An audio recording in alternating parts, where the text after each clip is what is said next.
Assalamualaikum warahmatullahi wabarakatuh. Alhamdulillah nahmaduhu wa nasta'inuh wa na'udzu billahi min syururi anfusina wa min sayyiati a'malina. May yahdihillahu fala mudhillalah wa may yudlilhu fala hadiyalah. Asyhadu an la ilaha illallah wahdahu la syarikalah wa asyhadu anna Muhammadan abduhu wa rasuluh wa la nabiyya ba'dah. A'udzu billahi minasyaitonir rajim. Bismillahirrahmanirrahim. Rabbi shrah li sadri wa yassir li amri wa hlul 'uqdatam min lisani yafqahu qawli. Al-ayah wa ba'du.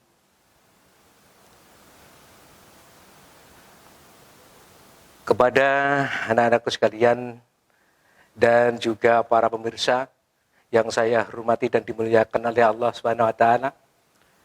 Marilah pada kesempatan pagi hari ini kita selalu memanjatkan puji syukur kehadirat Allah Subhanahu wa taala, di mana pada saat ini kita masih diberi kesehatan, keimanan, keislaman, sehat jasmani dan rohani, sehingga kita dapat bermuajahah dalam keadaan cerah ceria, tidak ada suatu halangan apapun. Allahumma amin.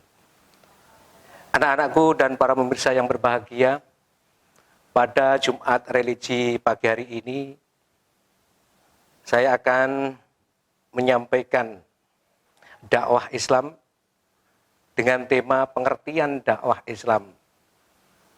Mengapa demikian? Karena banyak sekali orang yang sudah melakukan dakwah,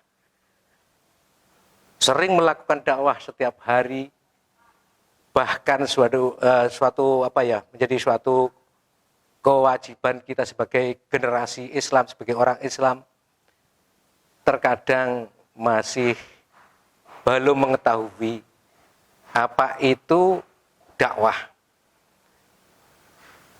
Para pemirsa yang saya hormati dan anak-anak sekalian, MTSN 4 Madiun yang saya banggakan, saya ambil pengertian dari salah satu seorang tokoh ulama, Abdul Wahid, dalam bukunya Gagasan Dakwah mengatakan, secara etimologi dakwah berasal dari bahasa Arab, dari kata da'a, yada'u, dakwatan. Kata tersebut memiliki kesamaan makna dengan anida, yang artinya memanggil, mengajak, menyeru, mendorong kepada siapapun, baik itu orang Islam maupun non-Muslim, untuk apa? Agar supaya mengikuti ajaran-ajaran Islam, bahkan non-Muslim bisa masuk Islam, atau menuju kepada amar ma'ruf nahi anil mungkar. Jadi kalau ada kata-kata memanggil, mengajak, menyeru, mendorong, kalau tidak menuju kepada amar ma'ruf nahi mungkar, melaksanakan syariat Islam, itu bukan berarti dakwah, tetapi propaganda yang dilakukan oleh para pedagang. Jadi harus ada kata-kata amar ma'ruf nahi anil mungkar. Anak-anak sekalian yang saya banggakan dan para pemirsa yang dirahmati Allah, dalam Al-Quran kata dakwah ini memiliki makna hampir sama dengan tabligh. Bisa dikatakan nasihat, tarbiyah, tafsir, dan tawzir. Namun jika dikaji lebih mendalam, kata-kata tersebut memiliki makna dan penggunaan yang berbeda. Ada banyak ayat Al-Quran yang menerangkan tentang dakwah. Salah satunya pada surat An-Nahl ayat 125. A'udzu billahi minasyaitonir rajim. Bismillahirrahmanirrahim. Ud'u ila sabili rabbika bil hikmati wal mau'izatil hasanah wajadilhum billati hiya ahsan. Inna rabbaka huwa alamu bima dhalla an sabilih wa huwa alamu bil muhtadin.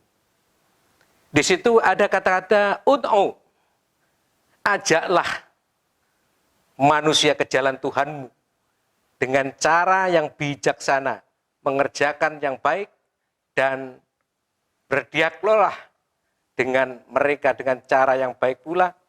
Sesungguhnya Tuhanmu adalah yang lebih mengetahui tentang siapa yang tersesat dari jalannya, dan dialah yang lebih mengetahui orang-orang yang mendapatkan petunjuk. Apabila dipahami dalam konteks Al-Quran, pengertian dakwah tersebut relevan dengan Quran surat Al-Yunus ayat 25. A'udzubillahi minasyaitonirrajim. Bismillahirrahmanirrahim. Wallahu yad'u ila daris salam wa yahdi may yasha ila siratim mustaqim. Di situ ada kata-kata yad'u. Allah menyeru manusia ke Darussalam atau surga dan menunjuki orang yang dikendakinya kepada jalan yang lurus atau sering disebut agama Islam. Quran surat Al-Yunus ayat 25. Jadi bisa ditarik kesimpulan bahwasanya dakwah dari bukunya Syekh Ali Mahfud yang berjudul Hidayatun Mursidin adalah mendorong manusia agar melakukan serta mengikuti petunjuk, menyuruh mereka berbuat kebajikan dan melarang mereka dari perbuatan mungkar agar mereka mendapatkan kebahagiaan di dunia dan di akhirat. Anak-anak dan para pemirsa yang berbahagia dan dimuliakan oleh Allah SWT, sekarang yang perlu kita pahami dan perlu kita ketahui, dakwah tidak sebesar yang kita bayangkan. Harus seorang kiai besar, harus naik podium, kemudian dihadiri oleh banyak orang. Namun dakwah ini bisa dimulai dari diri kita pribadi, diri kita sendiri. Kapan itu? Setiap hari kita bisa berdakwah. Kapan saja, di mana saja, sedang apa saja.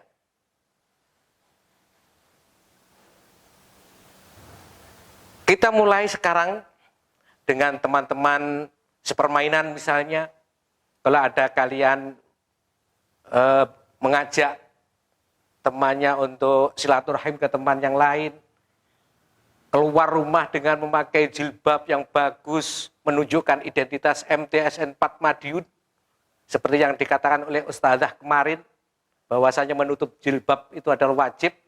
Ini sudah melakukan dakwah. Otomatis nanti teman yang kamu kunjungi, misalnya kalau masih di rumah itu berpakaian pendek, atau ibunya masih pakai daster, insya Allah akan mengikuti langsung, ya. Oh, anak ini cantik ya. Cantik banget ini kalau pakai jilbab. Akhirnya dengan sendirinya lambat laun akan mengikuti gerakan kalian. Ini juga termasuk dakwah.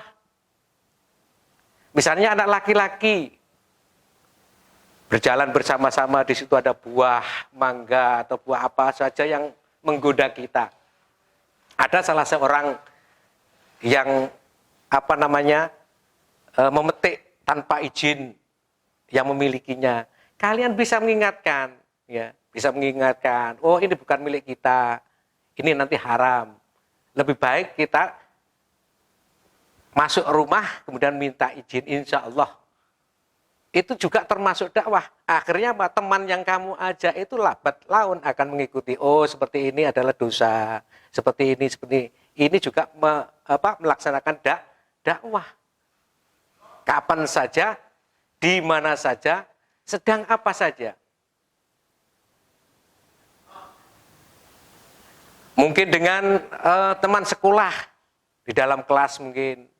Kalau diajar oleh Bapak Ibu guru atau Bapak Ibu Ustadz, ya, Ustazah, kita mendengar banyak ocehan-ocehan dari anak-anak yang tidak senonoh dan lain sebagainya. Kamu mengingatkan, ada tulisan-tulisan. Jadi dakwah itu tidak sekedar kalimat, tidak sekedar kata-kata, ucapan, tapi bisa tulisan ini anak-anak. Misalnya kalau di situ ada kata-kata di tembok yang tidak senonoh, yang tidak pantas, ya kita bersama-sama menghapus. Ini juga dakwah. Jadi sekali lagi untuk anak-anak sekalian dan para pemirsa, dakwah tidak seperti yang kita bayangkan harus memakai podium kayak besar, pakai apalagi sekarang pakai senjata dan lain sebagainya, tapi bisa dimulai dari dini, dari pribadi kita sendiri. Dan insya Allah itu nanti akan saya sampaikan metode dakwah yang akan datang.